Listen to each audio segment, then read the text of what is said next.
అందరికంటే ముందుగా నా యొక్క లేటెస్ట్ వీడియోస్ మీరు మిస్ కాకుండా చూడాలంటే ఇక్కడ రెడ్ కలర్ కనిపిస్తున్న సబ్స్క్రైబ్ బటన్ ప్రెస్ చేసి ఆ పక్కన వచ్చే బెల్ బటన్ కూడా ప్రెస్ చేయండి. ఈ వీడియో నాకు తప్పకుండా లైక్ చేయండి. ఈ వీడియో కింద డిస్క్రిప్షన్ లో ఒక న్యూస్ యాప్ లింక్ ఇచ్చాను. యాప్ జస్ట్ 4 MB మాత్రమే ఉంటుంది. ఈ యాప్ ఇన్స్టాల్ చేసుకున్న వెంటనే మీకు 50 రూపీస్ అనేది రావడం జరుగుతుంది. ఈ యాప్ ద్వారా మనం మంత్లీ 5000 వరకు ఎర్న్ చేసుకోవచ్చు. తప్పకుండా ట్రై చేయండి. ఫ్రెండ్స్, ఇప్పుడు మీకు ఏపీటెట్ పేపర్ 1 అనేది ఏ విధంగా ఈజీగా క్వాలిఫై అనేది అవ్వచ్చు ఎక్స్ప్లెయిన్ చేస్తాను. ఏపీటెట్ పేపర్ 1 మనకు 150 మార్కులు అయితే కండక్ట్ చేస్తున్నారు. 150 ప్రశ్నలు అయితే ఉంటాయి. సో మనకు 150 మినిట్స్ అయితే ఉండడం అయితే జరుగుతుంది. అంటే ఒక్కొక్క ప్రశ్నకు ఒక్కొక్క నిమిషం చొప్పున ఒక్కొక్క మార్క్ అనేది ఇవ్వడం అయితే జరుగుతుంది. ఈ యొక్క ఏపీటెట్ లో మనం సాధించే స్కోర్ అనేది మనకు డిఎస్సిలో 20% వెయిటేజ్ గా తీసుకొని ఈ యాడింగ్ అనేది చేయడం అయితే జరుగుతుంది.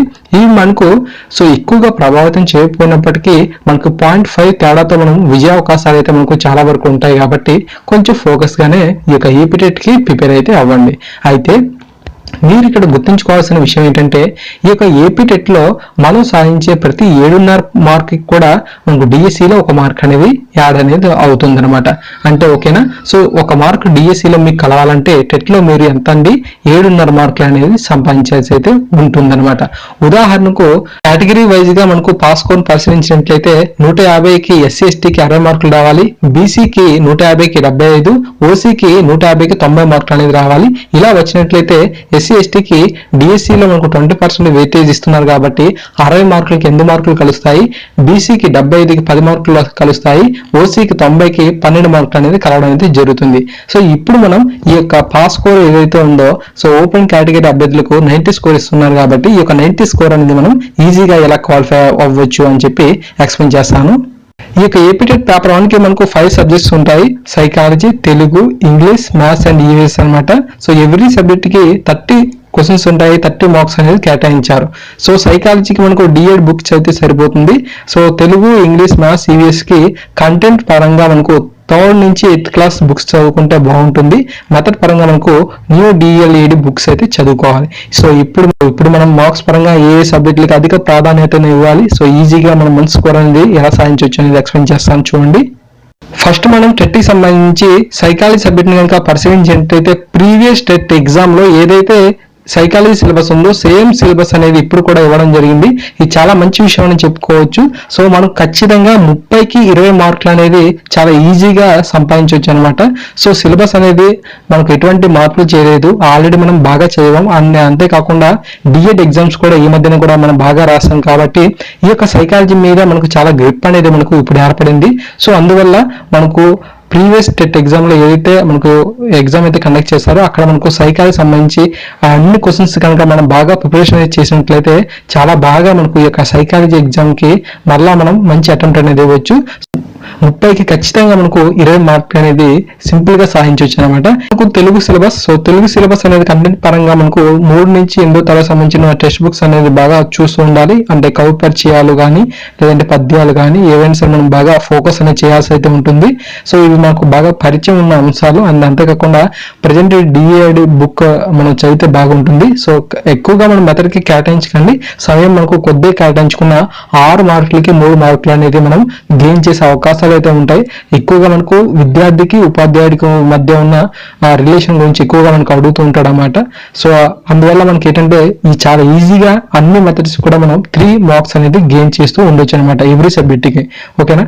సో ఇక్కడ మనకు మెథడ్ పరంగా మనం 3 మార్క్స్ సంపాదించుకున్న మిగతా 17 మార్కులు మనం తెలుగు సంపాదించుకోవచ్చు. కాబట్టి సో ఖచ్చితంగా మనకు ఈ యొక్క తెలుగుకి 20 మార్క్స్ అనేది ఈజీగా గెయిన్ చేయొచ్చు.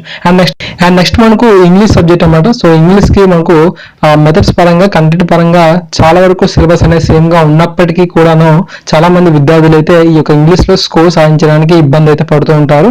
సో అందువల్ల మనం ఈ యొక్క ఇంగ్లీష్ కి 50 మార్క్స్ అనేది కేటాయించుకుందాం. ఈ యొక్క 50 మార్క్స్ లో ఖచ్చితంగా మనకు మెథడ్స్ పరంగా 6 మార్కులకి 2 మార్కులు లేదా 3 మార్కులు అనేది సాధించాల్సి అయితే ఉంటుంది. మిగతా స్కోర్ అనేది కంటెంట్ పరంగా సాధించాలి. ఎక్కువగా మనకు పాస్ ఆఫ్ స్పీచ్ కానీ ఆర్టికల్స్ కానీ ఈ విధంగా మనకు గ్రామర్ పరంగా బాగా ప్రిపరేషన్ అయితే అవుతుందండి. అండ్ అంతేకాకుండా మనకు ఏవైతే పారాగ్రాఫ్స్ ఉన్నాయో వాటిలో కీ పాయింట్స్ కూడా వెతుక్కునే ట్రిక్స్ అనేది నేర్చుకోండి. సో ఖచ్చితంగా మనకు ఇంగ్లీష్ మంచి స్కోర్ అని సాధించవచ్చు. అయితే మనకు అధికంగా ఇక ఇబ్బంది అయితే గురవుతుంటారు కాబట్టి 50 మార్క్స్ అనేది కేటాయించుకుందాం. అండ్ నెక్స్ట్ వచ్చి అండ్ నెక్స్ట్ మనకు మ్యాథమెటిక్స్ అనమాట. సో ఈ యొక్క మ్యాథమెటిక్స్ సంబంధించి ప్రీవియస్ టెట్ ఎగ్జామ్ కి ఇప్పటికీ కూడా మనకు కంటెంట్ పరంగా చాలా వరకు కవర్ అయితే అయింది. అయితే మెథడ్ కొంచెం మారిందని చెప్పుకోవచ్చు. సో అయినప్పటికీ కూడా ఈ యొక్క ఆల్రెడీ మనం డిఎడ్ లో ఎగ్జామ్స్ పరంగా మనం బాగా చదివి ఉన్నాం కాబట్టి మెథడ్ కి 6 మార్కులకి 3 మార్కులు అనేది చాలా ఈజీగా సంపాదించవచ్చు. అండ్ కంటెంట్ పరంగా మనం చిన్నప్పటి నుంచి మనకు ఏవైతే బేసిక్స్ ఉన్నాయో సో వాటి గురించి ఎక్కువగా ఇస్తుంటాడు. ప్రీవియస్ టెట్ ఎగ్జామ్ సంబంధించి ఏవైతే క్వశ్చన్స్ ఉన్నాయో సో వాటిని అన్నింటిని బాగా ప్రిపరేషన్ అయితే అవ్వండి. ఖచ్చితంగా మనకు మ్యాథమెటిక్స్ పరంగా 20 మార్క్స్ అనేది గెయిన్ చేయొచ్చు. సో మీరు ఎంపీసీ వారు ఉండొచ్చు, లేదంటే బైపీసీ, సిఈసీ, హెచ్ఈసీ వారు అయినప్పటికీ కూడా మ్యాథమెటిక్స్ పరంగా మీరు ఎటువంటి టెన్షన్ అయితే అవ్వక్కర్లేదు. సో ప్రీవియస్ టెట్ ఎగ్జామ్ సంబంధించి అన్ని క్వశ్చన్స్ అనేవి మనం డౌన్ చేసుకుని బాగా ప్రిపరేషన్ అయితే అవ్వండి. సో ఎక్కువగా ఫోకస్ అనేది చేస్తూ ఉండండి. ఖచ్చితంగా మనకు 20 స్కోర్ అనేది చాలా ఈజీగా మనం సంపాదించవచ్చు అనమాట. సో నెక్స్ట్ మనకు ఈవీఎస్ సబ్జెక్ట్ అనమాట. సో ప్రీవియస్ టెట్ ఎగ్జామ్ లో ఏదైతే ఈవీఎస్ సిలబస్ ఉందో సో దానికి భిన్నంగా మనకు ఈ యొక్క సిలబస్ అయితే ఇప్పుడు ఉండడం జరిగింది. సో ఎక్కువగా కూడా ఉండడం అయితే జరిగింది. సో ఇక్కడ మనకు సైన్స్ అండ్ సోషల్ మొత్తంగా మనకు సిలబస్ పరంగా చాలా చేంజెస్ అయితే చేశారు. సో ఎక్కువ సిలబస్ ఉంది, తక్కువ సమయం ఉంది కాబట్టి సో దీని మీద మీరు కొంచెం బాగా మంచి టాపిక్స్ ఎంచుకొని బాగా ప్రిపరేషన్ అయితే చేస్తుండండి. మెథడ్స్ పరంగా మనం ఆల్రెడీ చదివి ఉన్నాం కాబట్టి డిఎడ్ లో సో మనకు ఖచ్చితంగా మనకు 6 మార్కులకి 4 మార్కులు అయితే గెయిన్ చేయొచ్చు. సో ముఖ్యంగా మనకు ఈ యొక్క 3rd నుంచి 8th క్లాస్ టెక్స్ట్ బుక్స్ కనుక మనం బాగా పరిశీలించినట్లయితే ఈ యొక్క ఈవీఎస్ లో మనం మొత్తంగా 15 మార్కులు అనేది ఖచ్చితంగా ఈజీగా సాధించే అవకాశాలు అయితే ఉంటాయి. సో ఈ విధంగా మనకు సైకాలజీకి 20 మార్క్స్, తెలుగుకి 20 మార్క్స్, ఇంగ్లీష్ 15 మార్క్స్, మ్యాథమెటిక్స్ కి 20 మార్క్స్, ఈవీఎస్ కి 15 మార్క్స్, ఈ విధంగా ఖచ్చితంగా మనం 90 స్కోర్ అనేది సాధించవచ్చు. అయితే మీకు 20 అనే రాక్కర్లేదు, బట్ ఏంటంటే మినిమం గా అంత టార్గెట్ పెట్టుకోమని చెప్తున్నాను. సో ఇక్కడ మీకు ఈవీఎస్ లో 15 కాకుండా 20 వచ్చి మ్యాథమెటిక్స్ లో 15 వచ్చాయి అనుకోండి. సో ఆ విధంగా సరే మీరు చూసుకోవచ్చు. సో ఏ విధంగా సరే మనం మినిమం గా మనకు ఏవైతే బలాలు ఉన్నాయో సో ఆ యొక్క బలవంతమైన సబ్జెక్టులకి మనం ఎక్కువ మార్కులు కేటాయించుకొని ఇంగ్లీష్ వంటి మనం కొంచెం వీక్నెస్ కలిగిన సబ్జెక్టులకి కొంచెం స్కోర్ కనుక తక్కువగా పెట్టుకొని దాన్ని టార్గెట్ గా రీచ్ అయినట్లయితే ఖచ్చితంగా సో ఈ విధంగా మీరు 90 స్కోర్ ని చాలా ఈజీగా గెయిన్ చేసే అవకాశాలు అయితే ఉన్నాయి. సో ఈ విధంగా మీరు బాగా ప్రిపరేషన్ అయితే అవ్వండి.